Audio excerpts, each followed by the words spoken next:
This is the dry toilets compost. This is human compost. Human compost. Human trash compost.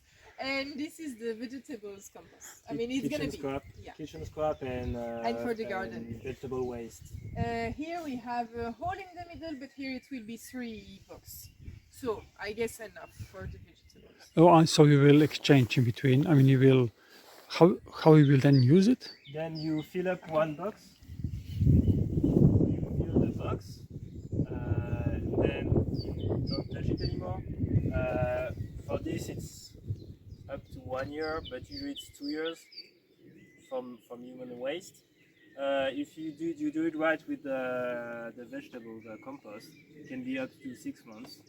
And then so you fill up the bin, you wait that it composts, and you start a new one, and then you rotate.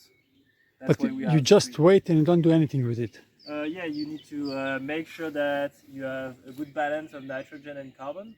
You need to make sure that you have enough humidity inside. Which you make it like. So basically we make a roof to prevent of excess of water, and then we add water if we feel it's needed. And then about every 2 weeks you turn it with a fork. You do.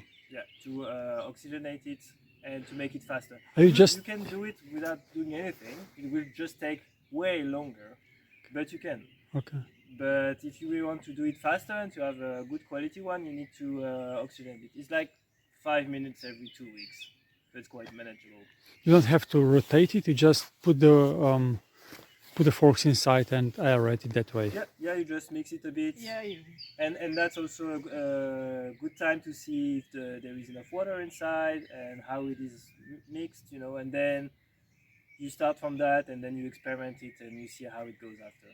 Yeah. And so probably one will be filled up in 6 months after. We will have compost from it, we will remove it, and we fill up the 2 other ones, and then we can rotate like this. So you make it in the same manner as it is there. It will be exactly like this.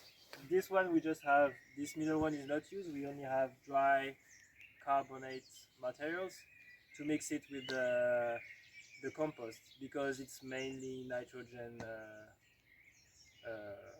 inside.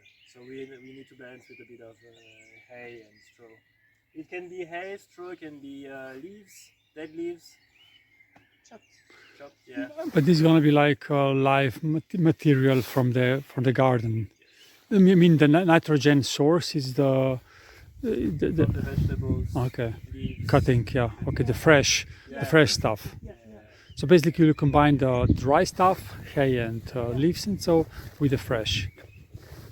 And here at the back, in between those 2 trees, we will have a nice panel explaining everything on compost. And because this farm means to be visited and to be a little bit educated, so